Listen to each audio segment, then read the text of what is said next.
Good morning and welcome to Abundance Rising Dairy. A lot of homesteaders, when they decide to get a family milk cow, hand milk their cows, and that's great. I did too for a number of years. But sometimes you decide you need a milk machine. And I see a lot of these homesteaders coming onto the Facebook groups and saying, how in the world do you get the inflation to stay on the cow when you're moving from one inflation to the next? How do you hold them all on so they don't fall off before you get them all suctioned on? Well, that's what we're going to talk about today, because there's actually a really easy solution to that, and you don't have to hold them all on until the suction builds on your milk machine. So let's take a look. There's a lot of different milk machines out there, but they're all relatively the same. Mine is from Hamby Dairy. I buy most of my dairy supplies there. It comes with this little rubber knob. If I need to turn this suction off for any reason, I can take it out of its locked mode and pull it up. I can just pull the stopper up and it will prevent any of the suction, which will release the inflations off of the cow. When I'm ready for there to be suction on the inflations again, you put it back in and you twist it back into its locked position.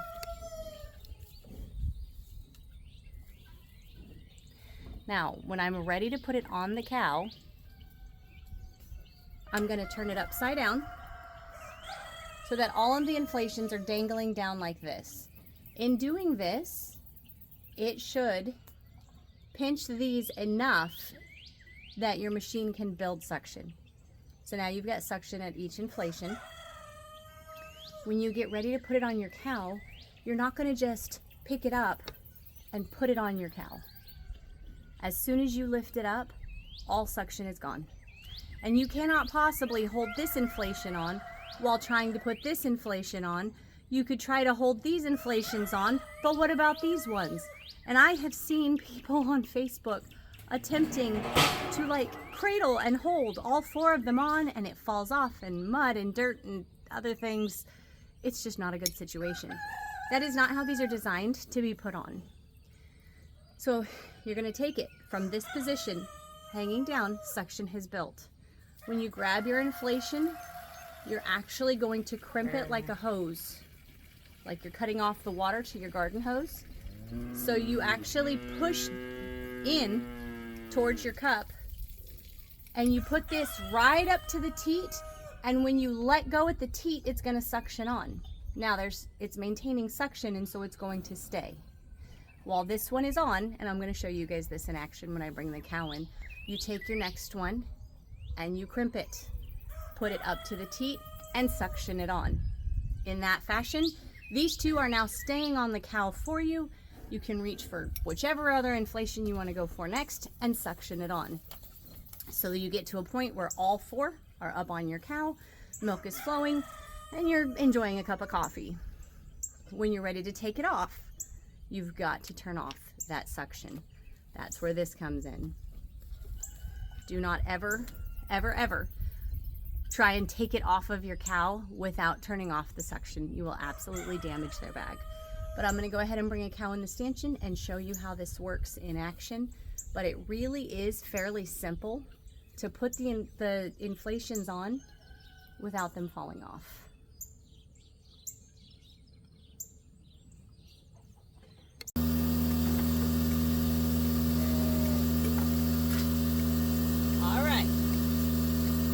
I've already cleaned the udder. I've already wiped down the teats. I've stripped the teats of the first couple of streams of milk.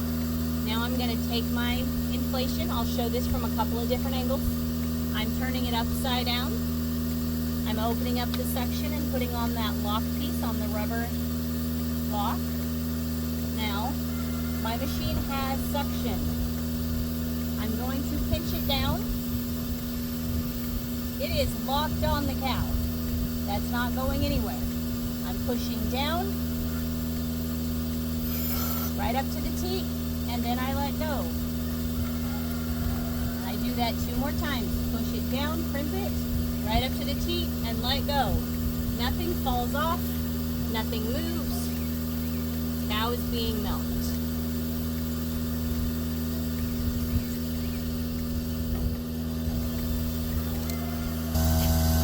inflation is upside down, I'm going to turn on the suction, lock it in place. As long as it's upside down, the suction has built. I'm going to take and crimp it and put it on the cow.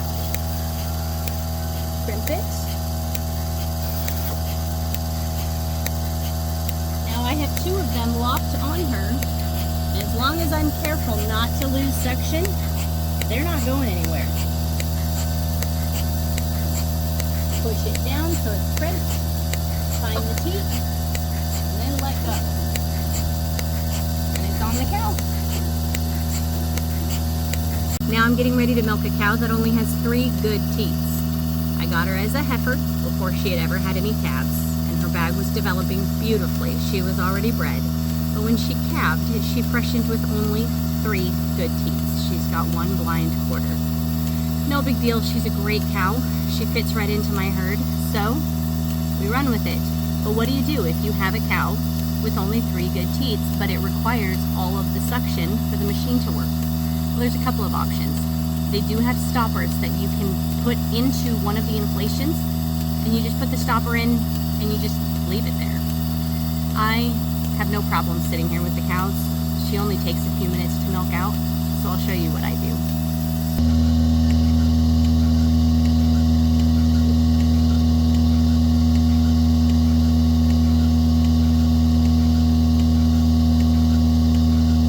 She's been completely washed down, cleaned up, she's dry, and I have stripped her of the first few streams.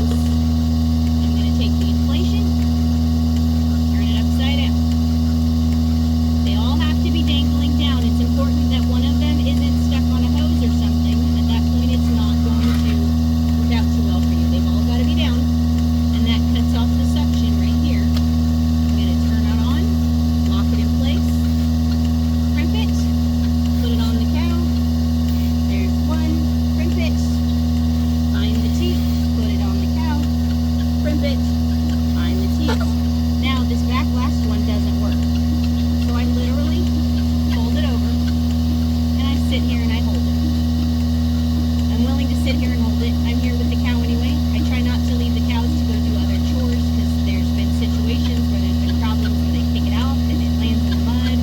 I just kind of need to be here in case there's any reason for me to be here.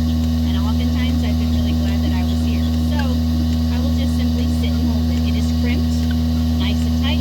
It takes 1 thumb to kind of hold it on top of the cup. And we sit here and hang out together until she's done being milked.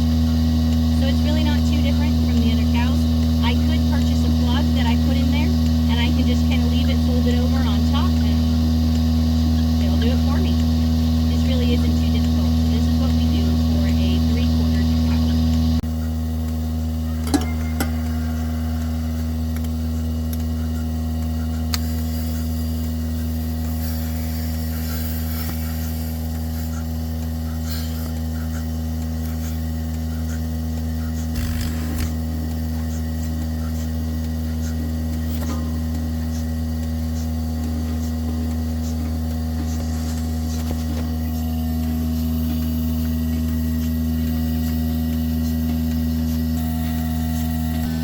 There's a lot about milking that I didn't know that I needed to know until I needed to know it.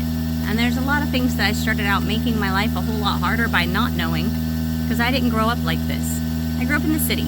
I grew up watching cartoons. I grew up sitting on the couch. When I got older, I decided I wanted to work harder than I've ever worked in my entire life. This has been a fantastic situation for us.